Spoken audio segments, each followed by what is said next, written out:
बिस्मिल्लाहिर्रहमानिर्रहीम। अस्सलाम वालेकुम। आज हम बना रहे हैं मज़ेदार सी मीठी टिकिया, जिसे आप लोग रजब के कुंडे भी कहते हैं। इसके लिए मैंने इंग्रेडिएंट कुछ इस तरह से लिए हैं।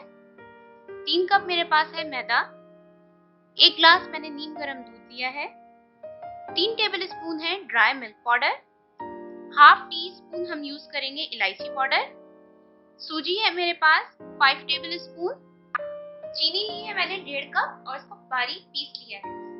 घी हम यूज करेंगे 6 से 7 टेबल स्पून, पिसा हुआ खोपरा है मेरे पास हाफ कप।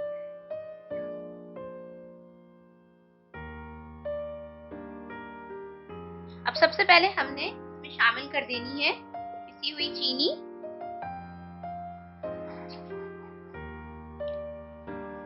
चीनी आप लोग अपने टेस्ट के अकॉर्डिंग भी यूज कर सकते हैं। साथ ही मैं इसमें डाल रही हूँ सूजी। सूजी का ज्यादा इस्तेमाल ना कीजिएगा क्योंकि इससे आपकी टिकिया जो है वो टूट सकती है फ्राई होने में। और ये ड्राई मिल्क पाउडर शामिल कर रही हूँ, पिसा हुआ खोपरा इसमें शामिल कर दिया है मैंने, हाफ टी स्पून इलायची पाउडर यूज कर रही हूँ। अगर आप लोग ज्यादा पसंद करते हैं इलायची का फ्लेवर तो ज्यादा भी यूज कर लीजिएगा। साथ ही पहले मैं इसके अंदर हाफ घी डाल दूंगी और हाफ घी हम बाद में इस्तेमाल करेंगे। हाफ घी शामिल करने के बाद हमने अच्छे तरीके से पहले सारे चीजों को मिक्स कर लेंगे। मिक्स करने के बाद फिर हम नीम गर्म दूध से इसको गूंदेंगे। ध्यान रहे कि आपने बहुत अच्छे तरीके से इस तरह से मसल के घी को मिक्स कर लेना है मैदे में, ताकि आपकी तमाम चीजें जो है अच्छे से मिक्स हो जाए। नहीं तो कहीं पे चीनी ज्यादा हो जाएगी और कहीं पर मैदा। देखिए मैंने इसको इस तरह से मिक्स कर लिया। अब बचा हुआ घी जो है वो भी मैं शामिल कर दूंगी। एक साथ शामिल मैंने इसलिए नहीं किया, पहले बाकी का आधा जो है वो अच्छे से मिक्स हो जाए उसके बाद, वरना सारा एक साथ डाल देंगे ना तो सही से मिक्स भी नहीं होता वो, और वो जमा जमा सा जैसे आटा गूंदने में हो जाता है ना, इस तरह से हो जाएगा आपका। देखिए इसको भी मैं अच्छे तरीके से इस तरह से मिक्स कर लूंगी। अब हमने थोड़ा थोड़ा करके इसमें दूध शामिल करते जाना है और इसको अच्छे से गूंद लेना है। बहुत हार्ड डो नहीं बनानी है इसकी।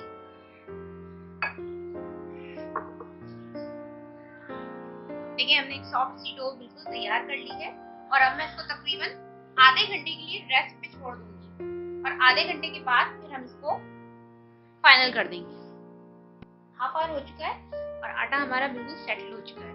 अब हम इसको बाहर निकाल लेते हैं और अब हम इसे बेल लेंगे। थोड़ा सा मैंने बेलन के ऊपर भी ऑयल लगा दिया है ताकि ये स्टिकी ना हो, और आपने इसको इतना पतला बेलना है जितनी आपने टिकिया रखनी है। बहुत ज्यादा मोटी टिकियां जो होती है वो भी अच्छी नहीं लगती है, इसलिए मैं इसको नॉर्मल रखूंगी।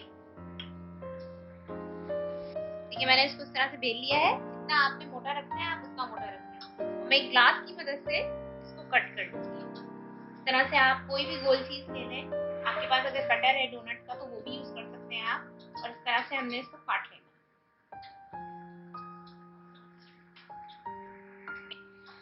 देखिए इस तरह से मैंने इसको कट कर लिया है और अब आपने ये एक्सेस हटा लेना है और इसकी इस तरह से टिकियां निकालनी। देखिए बहुत ज्यादा ना तो मोटा है और ना ही पतला है।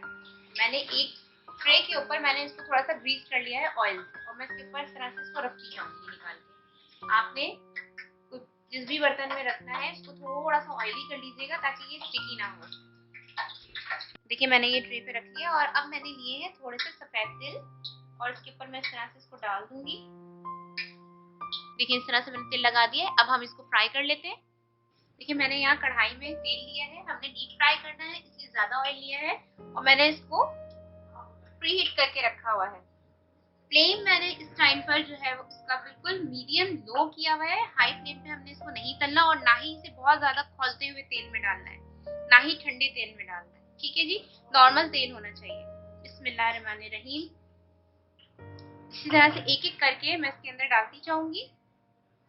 याद रहे कि जब तक एक तरफ से बहुत अच्छे से सिक ना जाए आपने इसको टर्न नहीं करना है। इसको ज्यादा छेड़छाड़ के साथ नहीं करनी है वरना ये ब्रेक हो जाते हैं।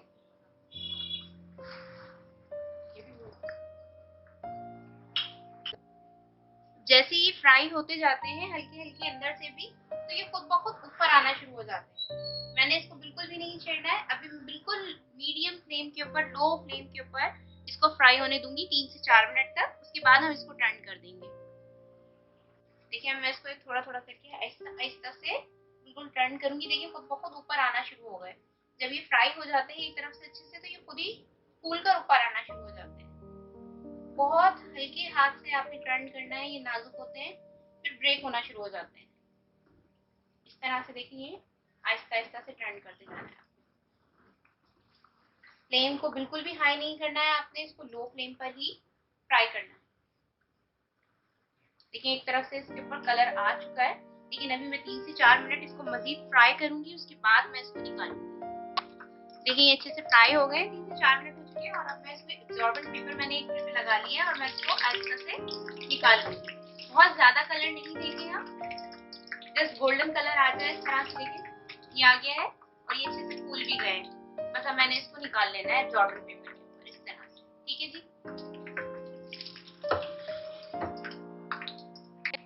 लीजिए जनाब, हमारे मजेदार सी मीठी टिक्कियां तैयार हो चुकी हैं। यहाँ मैंने आपको डिश आउट करके भी दिखा दिया है। बहुत जबरदस्त कलर आया है और बहुत ही जबरदस्त इसका टेक्सचर भी होता है, मजेदार से। और जो रिमेनिंग मेरे पास डो बची हुई थी, मैंने उसकी इस तरह से शक्करपारे बना लिए।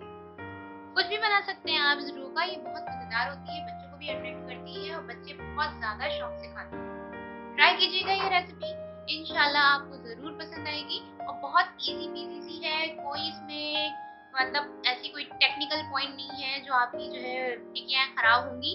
जस्ट सिंपल सिंपल तरीके से बनाए और मजे लीजिए। इंशाल्लाह नई रेसिपीज के साथ फिर आऊंगी। तब तक के लिए अल्लाह हाफिज।